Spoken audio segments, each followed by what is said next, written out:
Abonnez-vous sur notre chaîne YouTube Kadhafi Moumoudi pour ne rien manquer. Régularisation avec le dette de cette compagnie. C'est le sommaire de ces 19h. Mesdames et messieurs, bonsoir et merci de nous recevoir chez vous pour ce journal qui sera à Lubumbashi, au Nord Kivu et même dans la province du Tanganyika. Les élections de gouverneurs ont bel et bien eu lieu dans 10 provinces de la République démocratique du Congo ce vendredi 6 mai 2022. Une gouvernance féminine à la tête de 3 provinces, dont le Tanganyika, Maïndombe et la Lomami. Mais le suspense reste entier dans le Congo central où Nefertiti Ngundiaza et Gimbadou iront au 2e tour. Même exercice également dans la province de la Tchopo. Des images et commentaires dans nos prochaines éditions. Les femmes d'exception du Congo passent d'un mouvement à une association de femmes. La structure passe, comme je le disais tantôt, de l'informel au formel. Une représentation de ces femmes qui évoluent dans divers domaines ont eu aujourd'hui 2 entretiens avec le chef de l'État, Félix Antoine Tshisekedi Tshilombo. Elles ont, entre autres, évalué la participation des femmes dans des instances de prise de décision. Reportage. Elles étaient une quarantaine représentant un échantillon de femmes congolaises appelées femmes d'exception. Ces dernières ont été reçues par le président de la République Félix Antoine Tshisekedi Tshilombo ce jeudi 5 mai 2022 dans la soirée. Ces femmes ont réitéré leur détermination à accompagner le chef de l'État durant sa mandature à la tête du pays. Elles ont eu une séance de travail de plus de 2 heures avec le père de la nation dans son cabinet de travail de la Cité de l'Union africaine. Plusieurs questions ont fait l'objet de cette rencontre. L'échantillon des femmes congolaises d'exception a partagé avec le chef de l'État sur le bilan de son exercice en 3 ans et le nouveau format de ces mouvements de femmes qui est parti de l'informel pour devenir aujourd'hui une association dénommée Femmes d'exception du Congo. Nous lui avons présenté les bilans, c'est ce qu'il a pu réaliser. À titre d'exemple, la nomination des femmes à la tête des institutions, à l'exemple de la Banque centrale, l'augmentation du nombre des femmes dans le gouvernement central, le lancement de la campagne Tolérance Zéro et tant d'autres. Nous avons aussi profité de cette occasion pour rappeler les efforts qui doivent encore être fournis, entre autres l'augmentation des femmes dans la participation politique, son engagement dans les processus de la réforme de loi, notamment la loi électorale. Elles ont par ailleurs rappelé au président de la République la nécessité de l'implication des femmes dans le processus de résolution de paix. Nous avons rappelé la nécessité des nominations de plus de femmes, mais aussi l'accompagnement des initiatives entrepreneuriales de jeunes et plus particulièrement des jeunes femmes. Les femmes doivent être de plus en plus impliquées dans le processus de résolution de paix, mais aussi l'accompagnement des initiatives entrepreneuriales de jeunes et plus particulièrement des jeunes femmes. On ne peut pas aujourd'hui parler du développement sans parler du numérique. Et ça, parmi les femmes, il y a déjà une femme qui gère l'agence provinciale de développement du numérique de Kinshasa et le chef de l'État s'est engagé aussi à promouvoir et à investir plus d'efforts dans ce secteur-là. Le garant de la nation congolaise a de son côté pris l'engagement d'accompagner les initiatives de cette association et de nommer plus de femmes dans les institutions en vue de promouvoir les compétences féminines. Créée le 8 mars 2019, l'association Femmes d'exception du Congo a pour mission d'accompagner le chef de l'État dans sa vision pour le développement de la RDC. L'administrateur de l'Organisation internationale de la francophonie a rencontré ce matin le Premier ministre Jean-Michel Sama Lukonde. Ils ont parlé de l'accompagnement de l'organisation du 9e jeu de la francophonie qui se tiendra à Kinshasa dans le tout prochain jour. Pati Tondongo pour le reportage. Invité à la commission de l'aménagement du territoire, infrastructures et nouvelles technologies de l'information et de la communication de l'Assemblée nationale, ATI-NTIC en sigle, le DG de la Régie des voies aériennes RVA, Adolphe Chungu Maungu, était ce jeudi 5 mai 2022 devant les élus du peuple pour répondre à leurs préoccupations sur le fonctionnement de la RVA. 3 points ont été soulevés à cette occasion, à savoir le dossier GoPass, la modernisation des infrastructures aéroportuaires et le conflit qui oppose la RVA à la Metelsat.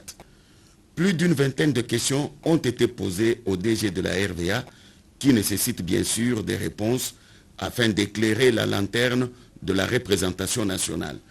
Les questions, elles étaient pertinentes et pointues. Ça cadrait bien avec tous les problèmes structurels qu'on rencontre à la RVA. C'est vrai, il y a donc des questions qui ont porté sur les statistiques. Je ne pouvais pas donc le fournir, donner donc les réponses à ces questions. Je me suis engagé dans le 48 heures de répondre de manière écrite à toutes les questions, sans exception. Voilà, vous venez là de suivre l'audition du directeur général de la Régie de voies aériennes à la commission de l'Assemblée nationale. Revenons à ce que je vous disais tout à l'heure avec l'entretien de l'administrateur de l'Organisation internationale de la francophonie avec le Premier ministre Jean-Michel Samalukonde autour de l'accompagnement du 9e jeu de la francophonie à Kinshasa. L'Organisation internationale de la francophonie vient de renouveler son soutien et accompagnement à la République démocratique du Congo pour l'organisation des 9e Jeux de la francophonie en août 2023 à Kinshasa. Le Premier ministre Jean-Michel Samalukonde Kyenge en a eu les assurances ce vendredi de la délégation de l'OIF conduite à la primature par le ministre de l'intégration régionale et de la francophonie. Cet engagement a été marqué par la signature hier jeudi de l'avenant au calendrier des charges de l'organisation de ces Jeux à Kinshasa. Selon le ministre Didier Manzenga Mukanzu, le chef du gouvernement a pris l'engagement de suivre personnellement ces dossiers à chaque étape de son parcours. Il s'agit ici de l'organisation du 9e Jeu de la francophonie de Kinshasa, prévu pour l'année prochaine, soit du 28 juillet au 6 août 2023. Nous donnons les assurances, d'ailleurs, vous avez la preuve, après la signature de l'avenant, ça signifie que c'est l'engagement, non seulement de la RDC, c'est l'engagement aussi de l'Organisation internationale de la francophonie, qui a reconnu les dates prévues pour l'année prochaine.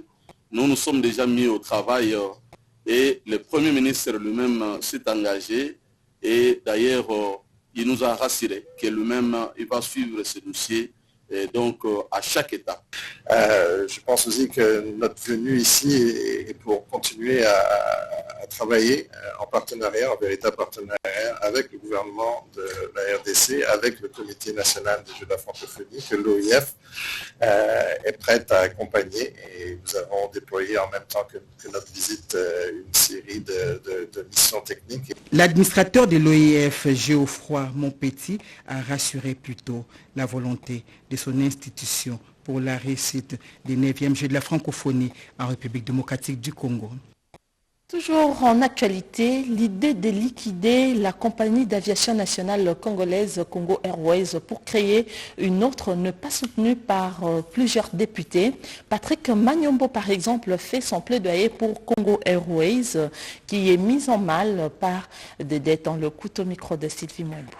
Le partenariat signé entre Ethiopian Airlines et notre gouvernement a beaucoup d'irrégularités. Vous savez qu'aujourd'hui, nous avons une compagnie nationale, Congo Airways, que nous avons. Je crois que c'est le moment de soutenir cette compagnie. On ne peut pas avoir des compagnies aériennes nationales. Au moment qu'on a créé Congo Airways, c'était en 2014, on avait un budget de 4 milliards de dollars. Dieu aidant, avec notre président actuel, son Excellence Félix Antoine Tshisekedi, ici à l'Assemblée nationale, nous avons voté un budget de plus de 10 milliards de dollars. Est-ce qu'avec un budget de 10 milliards de dollars, nous pouvons encore revenir en arrière pour faire des leasing, pour aller louer les avions d'autrui et venir les exploiter ici chez nous? Et donc, pour le moment, je crois que ce n'est pas le moment de soutenir ces partenariats de la création de Air Congo. Nous devons nous tous nous liguer pour dire non parce que ça ne répond pas à la vision du chef de l'État. Nous devons soutenir Congo Airways qui n'est même pas endetté par des millions de dollars et qui a juste besoin du soutien de notre gouvernement. Ma correspondance était juste de demander au chef de l'État de s'impliquer afin qu'on puisse surseoir les projets que le gouvernement, notre gouvernement avait signé avec Ethiopian Airlines. Et puis, avant son entretien avec le Premier ministre Jean-Michel Samaloukonde, Geoffrey Monpetit a eu hier à signer un avenant au cahier de charge du nouveau calendrier pour l'organisation du 9e jeu de la francophonie. Il l'a signé avec le ministre de l'intégration régionale pour le côté congolais et lui-même l'administrateur de l'Organisation internationale de la francophonie, Geoffrey Monpetit. Reportage. Signature de l'avenant au cahier des charges du 9e jeu de la francophonie de Kinshasa. Le ministre de la coopération et intégration régionale, Didier Mazenga, est l'administrateur de l'Organisation internationale de la francophonie, OIF. Geoffroy Monpetit, deuxième personnalité de l'OIF, arrivé à Kinshasa depuis le 3 mai dernier.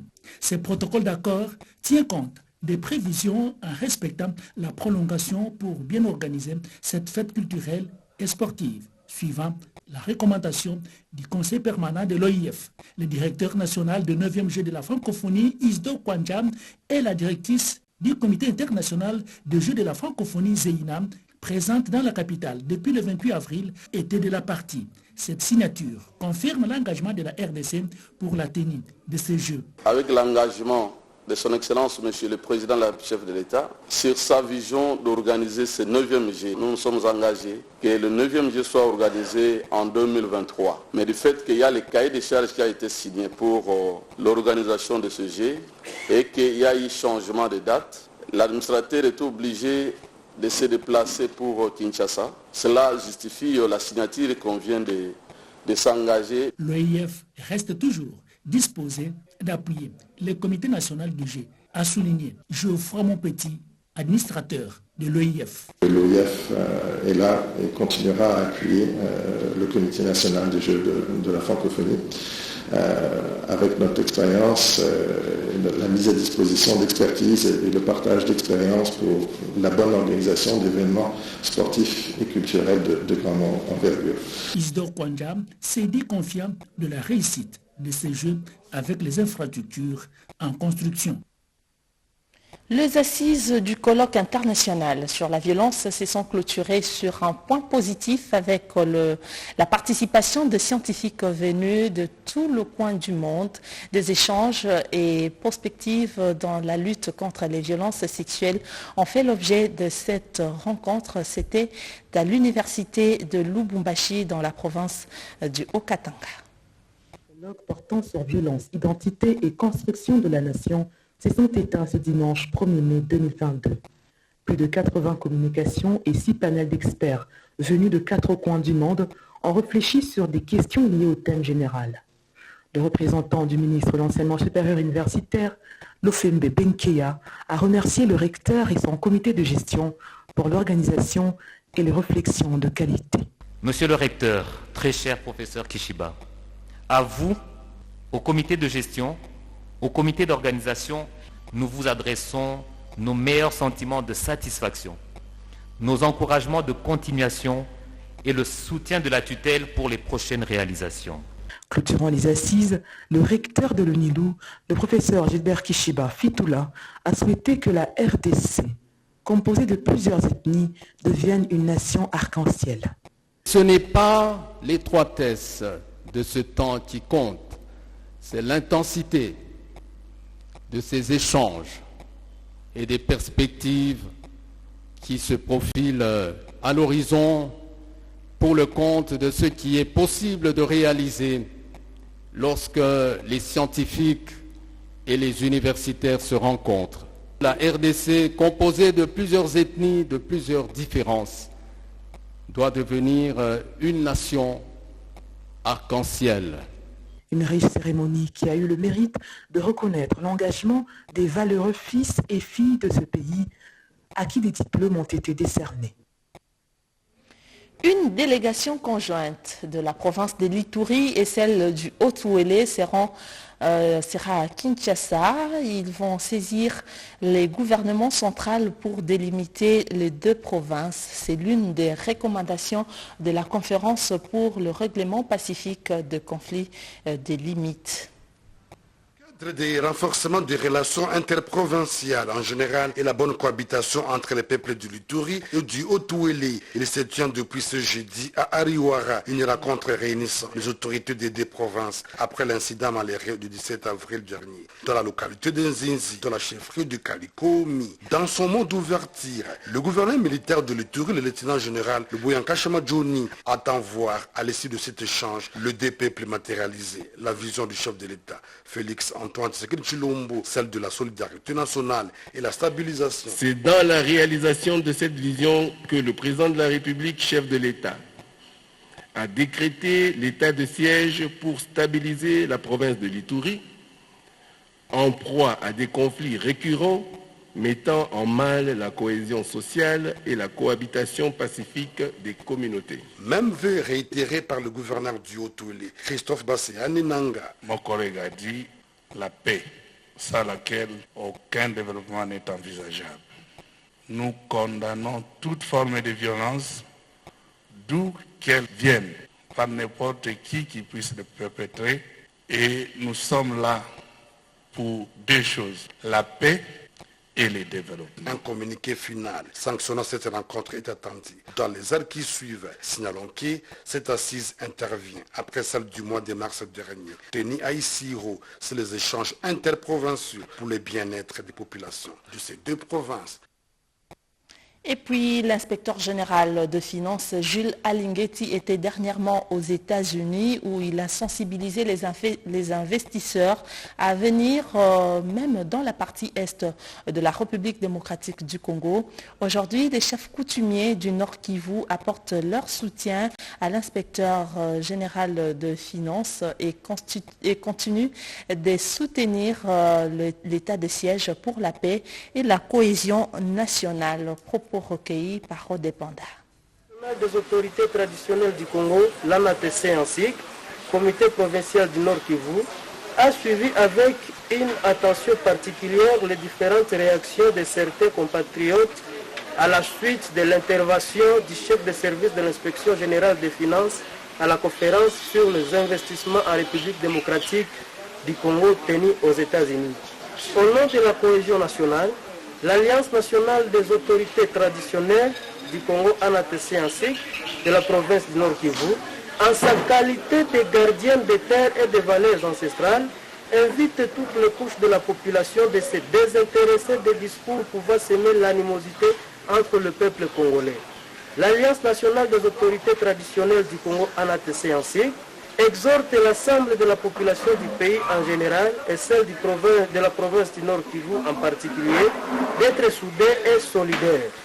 L'idéal serait que la population puisse se ranger derrière nos forces armées de la République pour mettre hors d'état de nuire les ennemis de la paix. Enfin, l'ANATC encourage ses services d'aller de l'avant dans la traque des détourneurs des deniers publics. Commencé à 14h15, la réunion a pris fin à 15h30. Le rapporteur, Mwami Kahombo 4 David, le président de la réunion, Mwami Massali Kapupa Liévêque. Le gouverneur de Lualaba, Fifi Masuka, était parmi les participants de la réunion de rapprochement des communautés tenue dernièrement à Lubumbashi. Dès son retour au Lualaba, elle a fait la restitution de toutes les décisions qui a été prise dans cette conférence. Participation active aux travaux de la table ronde sur la paix et le vivre ensemble entre les communautés du Grand Kasaï et du Grand Katanga, organisée à Lubumbashi à l'initiative du chef de l'État, Félix Tshisekedi Tshilombo. La gouverneure intérimaire du Lualaba et sa suite ont regagné la province par l'aéroport national de Kolwezi. Quelques membres de l'exécutif provincial et autres autorités politico-administratives et sécuritaires étaient sur place. La population lualabaise s'est aussi déplacée en nombre pour accueillir cette femme d'exception qui, jour et nuit, est préoccupée de lui procurer le bien-être. Marie-Thérèse Masuka Saini résume les activités de son séjour de travail en saluant la sagesse du chef de l'État Félix Tshisekedi d'avoir initié cette table ronde. Nous tenons à dire merci au chef de l'État, lui qui a permis qu'une table ronde soit faite au niveau de la province du Haut-Katanga, qui a réuni 9 provinces, 5 de l'espace Kasaï et 4 de l'espace Katanga. C'est un appel à la paix, un appel à la tolérance, un appel à l'union. C'est ce qui a été fait. Et pour ça, nous avons eu des séances de travail. Nous avons écouté tour à tour toutes les communautés, toutes les couches pour savoir exactement qu'est-ce qui s'est passé entre les deux communautés. Et les linges sales se sont lavés dans la famille. L'autorité provinciale s'est ensuite engloutie dans la foule de ses administrés, souvent excités de joie chaque fois qu'elle regagne sa juridiction après une mission. Et puis le gouverneur du Haut-Katanga a inspecté l'évolution de travaux des infrastructures routières dans sa province. Si on avait arrangé cette route en terre battue, nous serions obligés de commencer à les faire chaque année. Comme solution durable, nous allons y poser les goudrons.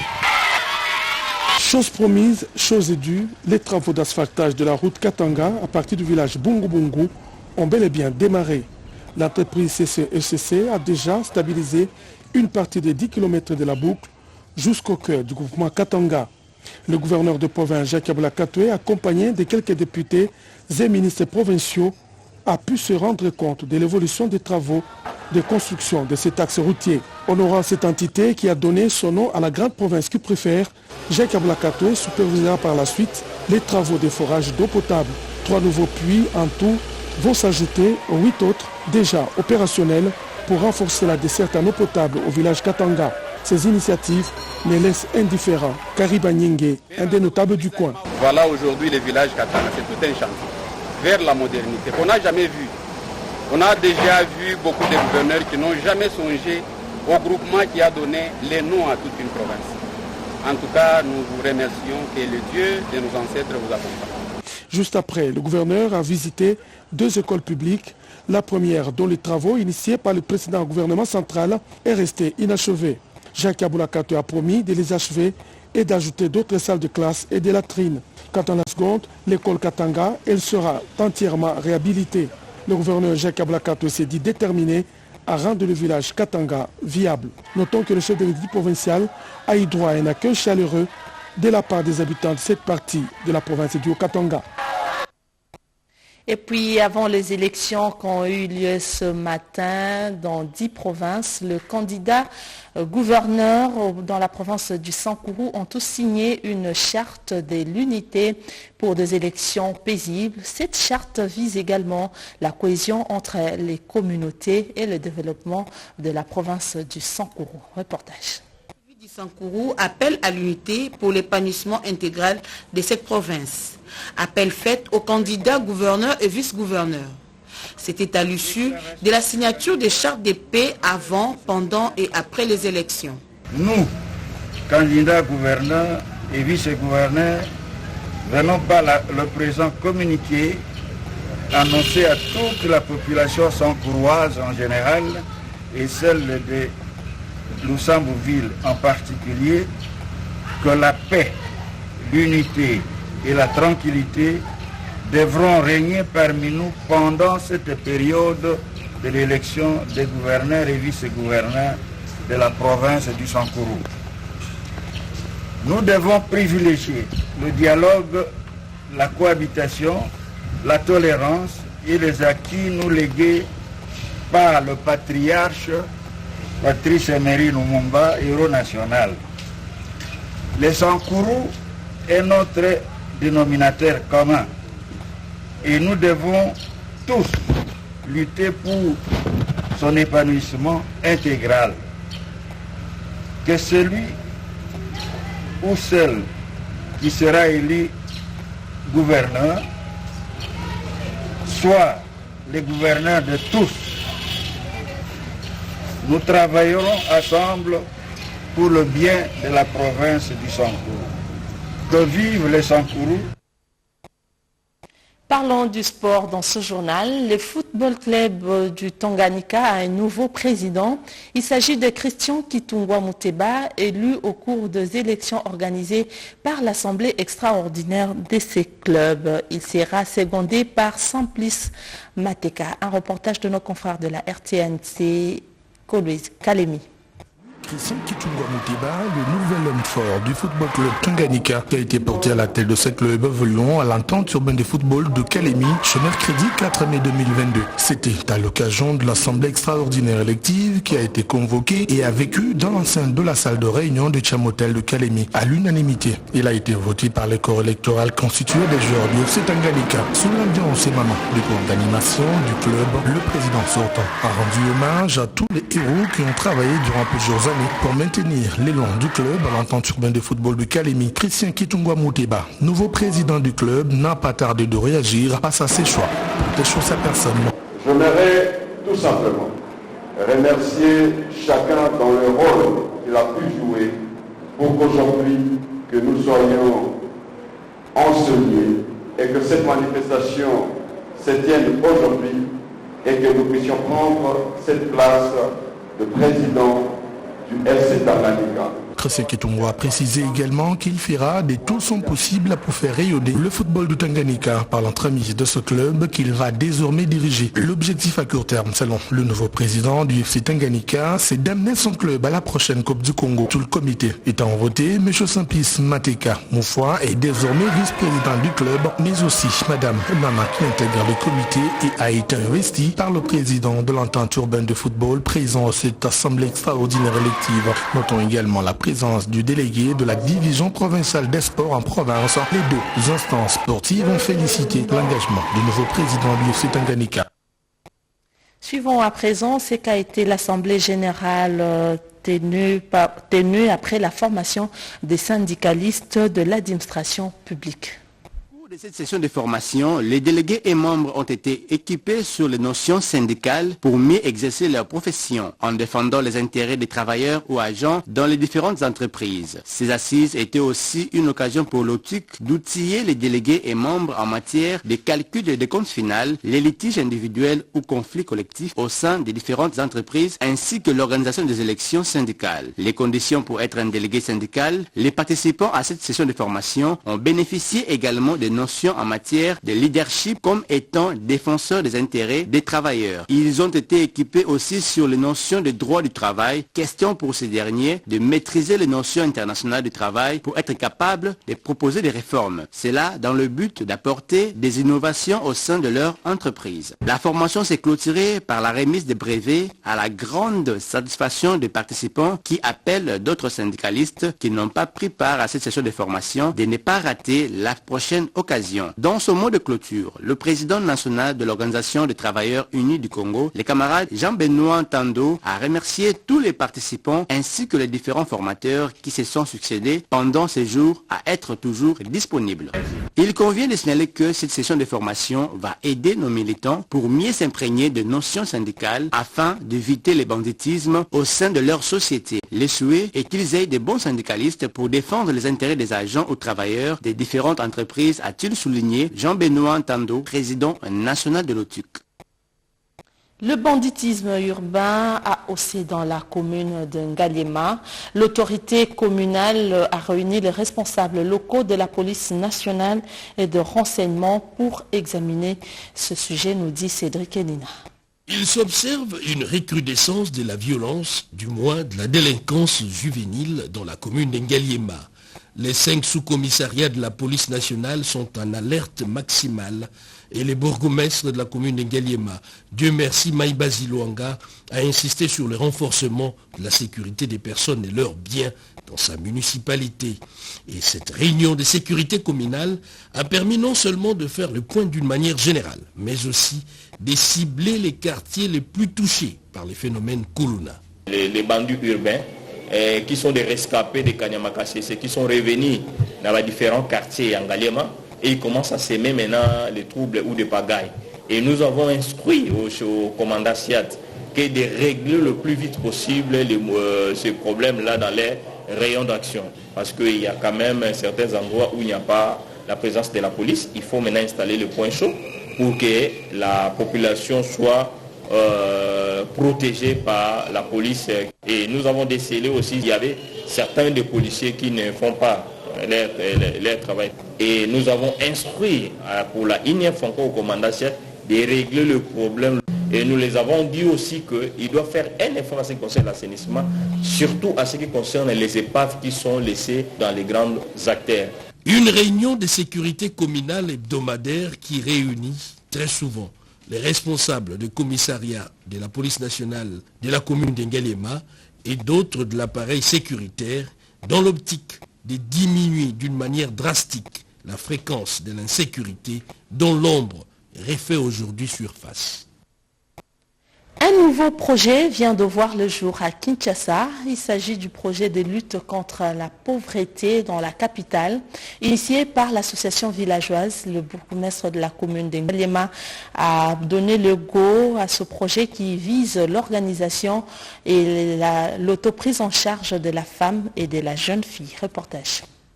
Les projets associations villageoises d'épargne et de crédit AVC visent le développement communautaire et l'autoprise en charge. Initié par Congo Focus, ces projets viennent soutenir les efforts du chef de l'État Félix Antoine Tshisekedi dans la lutte contre la pauvreté et les inégalités sociales. Les quartiers Badara dans la commune de Kimbantseka a été choisi pour lancer ces projets par les bourgmestres de la commune d'Engaliema qu'accompagnait l'initiatrice de ces projets, Sephora Bidoya. Lorsque les gens se mettent ensemble, c'est pour constituer l'union.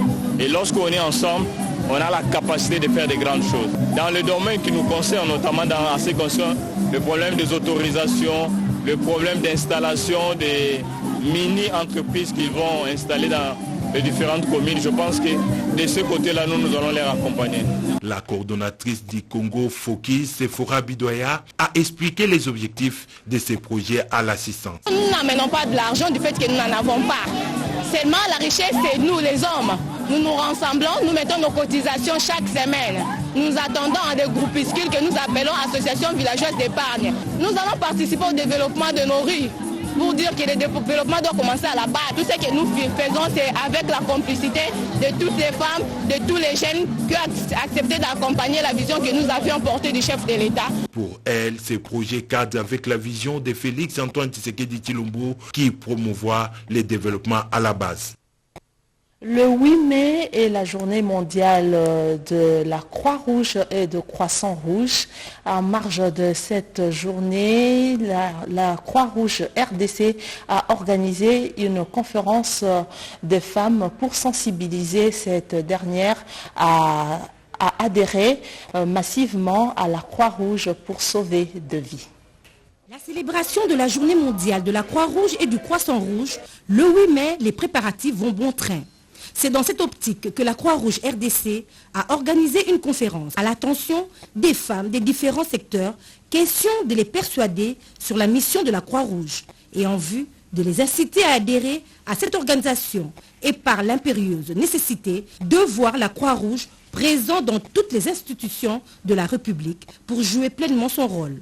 Je vous exhorte à tenir compte de la vision du président de la République, chef de l'État, dans la gestion de la Croix-Rouge de la RDC. Cette vision consiste à prendre en compte la dimension genre et à promouvoir l'égalité au sein de tous les organismes qui opèrent dans notre pays.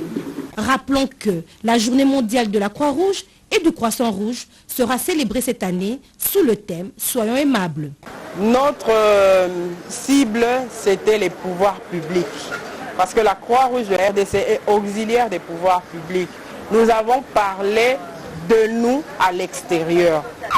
Pour avoir une idée nette du travail que réalise la Croix-Rouge, les secouristes ont présenté au cours d'une démonstration des exemples types des réalités auxquelles ils sont confrontés lors des opérations multiples sur le terrain en vue de sauver des vies humaines. Et puis, la 6e édition du Festival Film Européen aura lieu à Kinshasa du 10 au 30 mai prochain.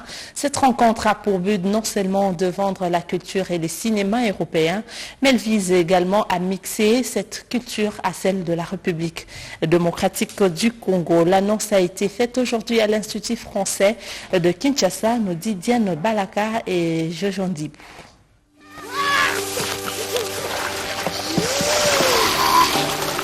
La 6e édition du Festival du film européen se tiendra du 10 au 30 mai prochain à Kinshasa. Annonce faite au cours d'une conférence de presse tenue ce vendredi à l'Institut français de Kinshasa. Cet événement est organisé chaque année depuis 2017 en RDC par Paul Unique et coordonné par l'Institut français de Kinshasa avec l'appui de la délégation de l'Union européenne. Le Festival du film européen mettra en exergue l'actrice française de renom Catherine Fro et la productrice et réalisatrice de films d'animation Malika Brahimi. Un festival de grande ampleur, les partenaires européens se sont mobilisés pour offrir une programmation variée. C'est une programmation très éclectique, vous verrez, avec des films venus de partout en Europe et des films congolais également, tout à l'heure, qui sont représentatifs aussi de la production locale, qui, nous le savons, malgré les difficultés de diffusion et les difficultés de production, est une production très riche et un secteur qui est en plein essor ici au Congo. La 6e édition va mettre sur scène plus de 250 longs métrages et courts métrages européens et congolais gratuits dans 5 villes du pays. De masterclass, des ateliers, des rencontres professionnelles, des conférences, de projections seront également de la partie.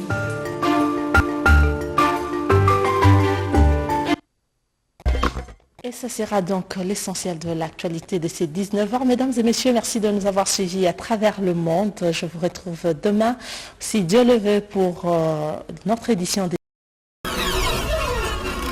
Abonnez-vous sur notre chaîne YouTube Kadhafi Mboumoudi pour ne rien manquer.